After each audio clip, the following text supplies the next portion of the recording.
Iran যুদ্ধে America এবং Israel এই মুহূর্তে পরাজয়ের পথে। যদি ইসরায়েল এবং আমেরিকা আরও বিপদের দিকে এগিয়ে যায়, তাহলে শেষ পর্যন্ত কি ইরানের উপরে আমেরিকা এবং ইসরায়েল পরমাণু বোমার ব্যবহার করবে? এই একটি প্রশ্ন আমাদেরকে এই মুহূর্তে দারুণভাবে বিচলিত করছে। সত্যি সত্যি কি ইরানের তেহরান শহর ইসরায়েলের ছোড়া পরমাণু বোমাতে নিঃশেষ হয়ে যাবে?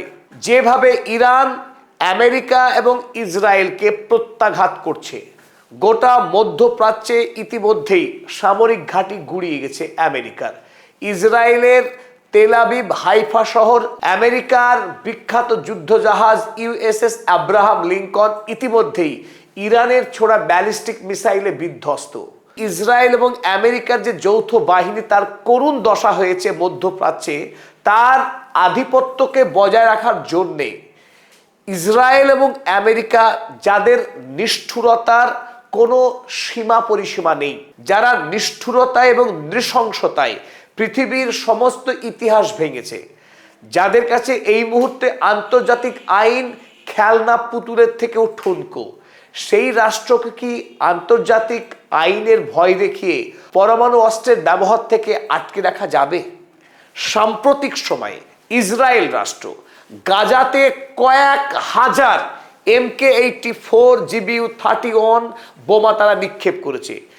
1945 সালে জাপানে হিরোশিমা এবং নাগাসাকি শহরে আমেরিকা প্রথমবারের মতো পৃথিবীতে অ্যাটম বোম ব্যবহারের যে কুনজির স্থাপন করেছিল, সেই বোমা যতখানি শক্তিশালী ছিল, তার থেকে অনেক গুণ শক্তিশালী বোমা ইতিমধ্যেই গাজা ভূমিতে ফেলেছে ইসরায়েলের IDF সেনা।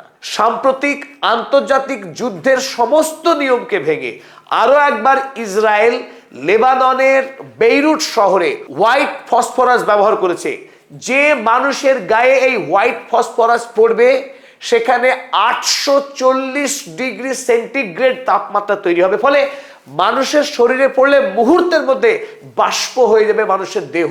যুদ্ধের আন্তর্জাতিক আইনে এই হোয়াইট সালফার ব্যবহার করা অত্যন্ত বড় অপরাধ। ইসরায়েল কোনোদিনই আন্তর্জাতিক আইন, আন্তর্জাতিক অপরাধের কোনো সীমানা সে রক্ষা করেনি। তাই স্বাভাবিকভাবেই এখন আমাদের মনে প্রশ্ন উঠছে, প্রত্যেককেই পীড়িত করছে এই প্রশ্ন, আরও বেকায়দায় যদি ইসরায়েল পড়ে, আমেরিকা যদি আরও নাস্তানুবাদ হয় মধ্যপ্রাচ্যে, তাহলে কি মিলিতভাবে তারা ইরানের উপরে একাধিক পরমাণু বোমার ব্যবহার করবে? ইরানকে কি তারা সম্পূর্ণরূপে ধ্বংস করে দেবে, যাতে আর কোনোদিন মধ্যপ্রাচ্যে তাদের তেল লুটে কোনো সমস্যা না হয়, কোনো প্রতিবাদী কণ্ঠস্বর যেন এই পশ্চিম এশিয়ায় না থাকে?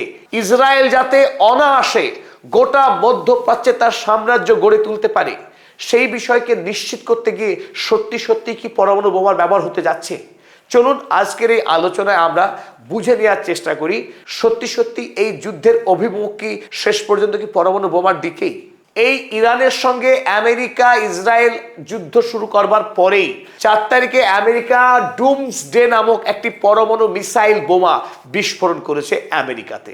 তারা সফলভাবে আরও একবার, যে পরমাণু বোমার পরীক্ষা করা সম্পূর্ণ নিষিদ্ধ আন্তর্জাতিক আইনে, NPT নিয়ম অনুযায়ী পৃথিবীর কোনো রাষ্ট্র পরমাণু বোমার পরীক্ষা করতে পারে না, সেই আইনকে বুড়ো আঙুল দেখিয়ে আমেরিকা 4 তারিখেই তারা যেহেতু পারমাণবিক মিসাইল ডুমসডের সফল পরীক্ষা করেছে, আর এই পরীক্ষা করবার পরই গোটা পৃথিবীতে নতুন করে গুঞ্জন শুরু হলো, হঠাৎ কেন আমেরিকা এই সময়েই এই পারমাণবিক মিসাইলের পরীক্ষা করছে? তাহলে কি আমেরিকা প্রস্তুতি নিচ্ছে শেষ পর্যন্ত ইরানে পরমাণু বোমা ফেলার জন্যে?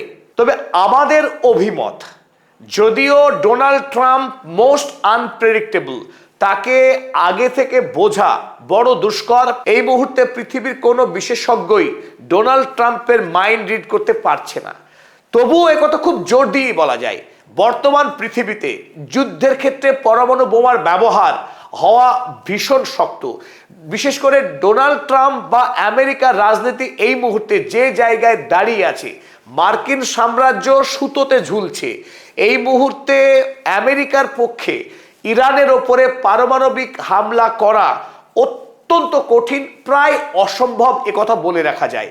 কারণ ইতিমধ্যেই ইরানে অনৈতিক বিনা প্ররোচনায় হামলা করার পর গোটা আমেরিকাতেই, এমনকি আমেরিকার সেনেটেই ডোনাল্ড ট্রাম্প এমনভাবে প্রশ্নবিদ্ধ হচ্ছেন, জর্জরিত হচ্ছেন যেভাবে, তার উপরে ক্লড এআই এর ব্যবহার করে ইরানের মিনাব অঞ্চলের যে 165 জন নিরীহ 8 থেকে 12 বছর বয়সী ছাত্রীদের খুন করেছে আমেরিকা, সেই খুনের ভূত এখন আমেরিকাকে তাড়িয়ে নিয়ে বেড়াচ্ছে, ডোনাল্ড ট্রাম্পকে পাগল করে দিচ্ছে। কারণ আমেরিকার মাটিতে দাঁড়িয়ে ডোনাল্ড ট্রাম্প এই প্রশ্নের উত্তর দিতে হিমশিম খাচ্ছেন। কখনো বলছেন ইরান নিজেই খুন করেছে, কখনো বলছেন জানি না। এই প্রশ্নের উত্তর ডোনাল্ড ট্রাম্পকে দিতেই হবে আমেরিকায়, নতুবা তার জন্য ভয়ঙ্কর বিপদ অপেক্ষা করছে। এই জায়গায় দাঁড়িয়ে ডোনাল্ড ট্রাম্প, যদিও তিনি আমেরিকার মিলিটারি ডিক্টেটর, তার উপরে আমেরিকার আইন চলে না। আমেরিকার সংবিধান আমেরিকার রাষ্ট্রপতিকে মিলিটারি বিষয়ে, সামরিক বিষয়ে সর্বাধিনায়ক বানিয়ে রেখেছে। তিনি চাইলেই যে কোনো চূড়ান্ত সিদ্ধান্ত আইনগতভাবে নিতে পারেন। তিনি জবাবদিহি করতে বাধ্য নন কংগ্রেসের কাছে, সেনেটের কাছে। তারপরেও বলা যায় আমেরিকার সাম্রাজ্যের ভবিষ্যতের কথা চিন্তা করে ডোনাল্ড ট্রাম্প এই মুহূর্তে ইরানে পারমাণবিক বোমা ব্যবহার করতে পারবেন না। কিন্তু প্রশ্ন হলো, আমেরিকার একার সিদ্ধান্তে আমেরিকা চলে না, আমরা একথা খুব ভালো করেই জানি। তাহলে আমেরিকা ইরান যুদ্ধে জড়াতো না। ইরান যুদ্ধে একথা সকলের কাছে এখন দিনের মতো পরিষ্কার। ইসরায়েলের ওয়ার ক্রিমিনাল বেঞ্জামিন নেতানিয়াহু 40 বছরের স্বপ্ন ছিল ইরান হামলা করার, সেই স্বপ্ন তিনি সত্য করেছেন ইরান আক্রমণের মধ্য দিয়ে, যাতে ডোনাল্ড ট্রাম্পকে তিনি বলির পাঠা করেছেন এই যুদ্ধের শরিক বানিয়ে। এখন ডোনাল্ড ট্রাম্পকে বেঞ্জামিন নেতানিয়াহু যদি জোর করেন পারমাণবিক বোমা আমাকে ব্যবহার করতেই হবে, সেই ক্ষেত্রে হতে পারে ডোনাল্ড ট্রাম্প নিজে দূরে থেকে বেঞ্জামিন নেতানিয়াহুকে ছাড়পত্র দিতে পারে ইরানে পরমাণু বোমা ফেলতে। সেই ক্ষেত্রে কি হতে পারে চলুন আমরা একটু বোঝার চেষ্টা করি। আন্তর্জাতিক পৃথিবীতে অফিসিয়ালি স্বীকৃত না হলেও একথা প্রত্যেকে জানে যে ইসরায়েলের নাগেব অঞ্চলে তার একটি পারমাণবিক কেন্দ্র রয়েছে, যে কেন্দ্রে ইতিমধ্যে 90টির কাছাকাছি ওয়ারহেড মজুদ রয়েছে এই নাগেবে। সুতরাং সে যদি চায়, মিসাইলে করেই হোক বা অন্য মাধ্যমেই হোক, ইরানের ওপরে পারমাণবিক হামলা চালাতে পারে। কারণ আমরা আগেই বলেছি ইসরায়েলের কাছে আন্তর্জাতিক আইন বলে কিছু হয় না। তার যদি মনে হয় যে মধ্যপ্রাচ্যে স্থায়ী সাম্রাজ্য গড়ে তোলবার জন্য ইরান একমাত্র বাধা, সুতরাং ইরানকে ধ্বংস করতে সে এতদূর যেতেই পারে। কিন্তু সত্যি সত্যি যদি ইসরায়েল রাষ্ট্র পারমাণবিক বোমার ব্যবহার করে, তাহলে গোটা ইরান দেশ ধ্বংস হয়ে যাবে। সেদিক থেকেও বলা যায় একথা একেবারে অসম্ভব। ইরান একটি সুবৃহৎ দেশ এবং ইতিমধ্যেই ইরান একথা খুব ভালো করেই জানে তার কাছে কি কি চ্যালেঞ্জ আসতে পারে। তাই ইতিমধ্যেই ইরান যুদ্ধের, সমস্ত রকম যুদ্ধের, এমনকি পারমাণবিক অস্ত্রেরও যদি প্রয়োগ হয় সেই ক্ষেত্রে ইরান কিভাবে মোকাবেলা করবে তারও একটি পূর্ব প্রস্তুতি নিয়ে রেখেছে ইরান। তো ইরানের যে শহর রয়েছে ছোট বড়, সমস্ত শহরকে 1 বোমা বা 10 বোমা মেরে ধ্বংস করা সম্ভব নয়। মাটির তলে এবং পাহাড়ি অঞ্চলে গোটা দেশে টানেল কেটে ইতিমধ্যেই আইআরজিসি বৃহৎ এবং ব্যাপক যুদ্ধের প্রস্তুতি নিয়ে রেখেছে। সুতরাং যদি ইসরায়েল পারমাণবিক বোমা হামলা করেও ইরানের যদি 50 লক্ষ মানুষেরও মৃত্যু হয়, তারপরেও ইরান ধ্বংস হবে না। ইরান তার কাছে থাকা ইতিমধ্যেই 400 কেজি যে 60% এনরিচড ইউরেনিয়াম রয়েছে, সেই ইউরেনিয়ামকে বোমা বানিয়ে ফেলবে, হয়তোবা বানাচ্ছে কিংবা বানিয়ে ফেলবে। পরবর্তীকালে এই ক্ষুদ্র ইসরায়েল রাষ্ট্রকে পৃথিবীর মানচিত্র থেকে মুছে ফেলতে খুব বেশি সময় নেবে না আইআরজিসি বলে আমাদের মতামত। কারণ তার কাছে এখনো পর্যন্ত মিসাইল লঞ্চিং এর যে পরিকাঠামো রয়েছে এবং তার কাছে যে শক্তিশালী ওয়ারহেড ক্যারি করার মতো যে মিসাইল, ইতিমধ্যে খোররাম শাহের ফাতা-1, ফাতা-2, ইমাদ, তার মতো যে শক্তিশালী মিসাইল রয়েছে, সেই মিসাইলগুলোকে ওয়ারহেড ক্যারি করে গোটা ইসরায়েলকে ধ্বংস করতে আইআরজিসির খুব একটা সময় লাগবে না। তাই বেঞ্জামিন নেতানিয়াহু রক্তপিপাসু হতে পারেন, যুদ্ধ অপরাধী হতে পারেন, কিন্তু তার নিজের দেশকে ধ্বংসের দিকে ঠেলে দেবেন এই পারমাণবিক অস্ত্র ব্যবহার করে, এটা আমাদের খুব একটা বিশ্বাস হয় না। তাছাড়া এই প্রেক্ষিতে আরো একটি কথা খুব সহজ করে বলা যায়, যদিও বা ইরান পারমাণবিক বোমা বানাতে অসমর্থ যদি হয়, তাদের কাছে যদি এই কাজ অসম্ভব হয়, তবুও ইসরায়েলকে পরমাণু বোমা দিয়ে ধ্বংস করা ইরানের পক্ষে অত্যন্ত সোজা।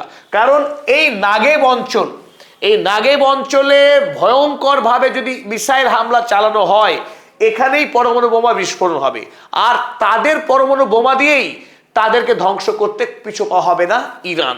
যদি ইরানকে আঘাত করা হয়, প্রত্যাঘাত করতে ইরান দেরি করবে না। আমরা ইতিমধ্যে দেখেছি যখনই ইরানের ব্যাংকে হামলা হয়েছে, তৎক্ষণাৎ মধ্যপ্রাচ্য থেকে আমেরিকার সকল ব্যাংকে বন্ধ করে দিয়েছে। যখনই ইরানের ওয়াইল ফিল্ডে হামলা করেছে ইসরায়েল, ঠিক সেই দিনই হাইফার একাধিক তৈল শোধনাগারে হামলা করেছে ইরান। ইরানকে যদি আক্রমণ করে, ঠিক সেই বদলাই ইরান নেবে এবং তাতে খুব একটা দেরি করবে না ইরান। তাই এবার প্রতিটা ক্ষেত্রে ইরান দেখিয়ে দিয়েছে। তাই পরমাণু যদি হামলা করা হয় ইরানের উপরে, ইসরায়েল যদি সেই সাহস বা স্পর্ধা দেখায়, তাহলে ইসরায়েলকে পরমাণু অস্ত্রেই ঘায়েল হতে হবে। আর এই কথা আমরা বলছি এমন না, ইসরায়েলেরই বিশেষজ্ঞ টাইমস অফ ইসরায়েলে তিনি খোলামেলা লিখেছিলেন। তার উপরে আমরা ইতিপূর্বে একটি ভিডিও বানিয়েছিলাম, হয়তো বা আপনারা দেখেও থাকবেন। তাই ইরানকে খুব একটা সহজ প্রতিপক্ষ ভাবলে আমেরিকা বা ইসরায়েলের জন্য ভালো কিছু অপেক্ষা করছে না। 2 দিন আগে আমেরিকার FBI থরথর করে কাঁপতে শুরু করেছিল একটি খবরে। আমেরিকার FBI তদন্ত করে দেখেছিল যে ইরান তারা ইতিমধ্যে একটি বড় সড়ো পরিকল্পনা করছে আমেরিকার ক্যালিফোর্নিয়া শহরে ড্রোন হামলা চালাবার। এই শাহিদ ড্রোন 2000 কিলোমিটার দূরের বস্তুকে আঘাত হানতে পারে। যদিও ইরান থেকে আমেরিকার দূরত্ব 2000 কিলোমিটারের অধিক, কিন্তু ইরান আমেরিকার পার্শ্ববর্তী অঞ্চলে গিয়ে সরাসরি ক্যালিফোর্নিয়া শহরের সিলিকন ভ্যালিতে ব্যাপকভাবে মিসাইল এবং ড্রোন হামলা করার পরিকল্পনা করছে বলে আমেরিকার ইন্টেলিজেন্সের কাছে খবর ছিল। পুরো ক্যালিফোর্নিয়া শহরে রেড অ্যালার্ট জারি করেছিল আমেরিকা এই আশঙ্কাকে সামনে রেখে। গোটা ক্যালিফোর্নিয়া শহর এখনো পর্যন্ত ওয়ার্নিং এই রয়েছে। The FBI warned police departments in California in recent days that Iran could retaliate for American attacks by launching drones at the west coast. সুতরাং আমেরিকা এখনো ইরানের হুমকি থেকে নিরাপদে নেই। তাই যে দেশ আমেরিকাকে ড্রোন হামলা চালাবার পরিকল্পনা করতে পারে, সেই দেশ আমেরিকাকে নিউক্লিয়ার হামলা করবে না এ কথা বলা কিন্তু ধৃষ্টতা হবে। তাই যদি ইরানের গায়ে হাত দেওয়া হয়, ইরান আমেরিকাকেও ছেড়ে কথা বলবে না। আর এই জায়গায় আমেরিকা সব থেকে দুর্বল। আমেরিকার উপরে কেউ নিউক্লিয়ার হামলা করুক, এটা আমেরিকা কোনোভাবেই চাইবে না, তাহলে তার দেশ, তার সভ্যতা পুরো গুড়িয়ে যাবে। তাই আমেরিকা আগভাগ ইরানের উপরে সে পারমাণবিক হামলা চালাবে বর্তমান সময়ে দাঁড়িয়ে, যখন ইরান ইতিমধ্যে আমেরিকাকে চমকিয়ে দিয়েছে তার অসম্ভব মিসাইল শক্তিতে, তার অসম্ভব সামরিক দক্ষতাতে। এই অবস্থায় দাঁড়িয়ে আমেরিকা ইরানের উপরে পারমাণবিক হামলা চালানোর ঝুঁকি নেবে বলে অন্তত আমাদের মনে হচ্ছে না। আর তারপরেও যদি আমেরিকায় দুঃসাহস দেখায়, সত্যি সত্যি যদি পারমাণবিক অস্ত্র ব্যবহার করে ইরানে, তাহলে গোটা পৃথিবীতে ইতিপূর্বে পৃথিবীতে এতদিন ধরে নিউক্লিয়ার অস্ত্রের ব্যবহার প্রসার রোধ করবার জন্য যে ব্যবস্থাপনা ছিল, সেটা পুরোপুরি মুখ থুবড়ে পড়বে। সিটিবিটি চুক্তি, কম্প্রিহেন্সিভ নিউক্লিয়ার টেস্ট ব্যান পৃথিবীতে যেটা ছিল, সেই সমস্ত চুক্তি কিন্তু ভেঙে পড়বে। ফলে রাশিয়া এবং চীন, উত্তর কোরিয়ার মতো রাষ্ট্র, তারাও পরমাণু অস্ত্রের ব্যাপক ব্যবহার শুরু করবে। ইরান যদি ধ্বংস হয়ে যায়, সেই ক্ষেত্রে চীন, রাশিয়া এবং উত্তর কোরিয়া তারা এই মহাযুদ্ধে সামিল হবে। পৃথিবীতে তৃতীয় বিশ্বযুদ্ধ যে শুরু হবে এ কথা বলার অপেক্ষা রাখে না এ কথা বলার যে পৃথিবীতে আমেরিকা রাষ্ট্রের সর্বনাশ হবে, তার পতন হবে। কারণ কোনো রাষ্ট্রকেই আর আটকে রাখা যাবে না পরমাণু অস্ত্রের ব্যবহার থেকে। উত্তর কোরিয়া দক্ষিণ কোরিয়াকে হামলা করতে পারে পরমাণু অস্ত্র দিয়ে, ওদিকে চীন, তাইওয়ান, গোটা মধ্যপ্রাচ্য, পৃথিবীতে এক ভয়াবহ সংকট নেমে আসবে। তাই পরিশেষে আমরা একথাই বলছি যে ইসরায়েল এবং আমেরিকা তারা যদিও আন্তর্জাতিক আইন পরোয়া করে না, তারা পৃথিবীর আইনকে ইচ্ছে মতো ভাঙে এবং গড়ে, তারপরেও বলা যায় আমেরিকা এবং ইসরায়েলের নিজের স্বার্থেই পরমাণু অস্ত্রের ব্যবহার হয়তো তারা ইরানে করার ধৃষ্টতা দেখাবে না।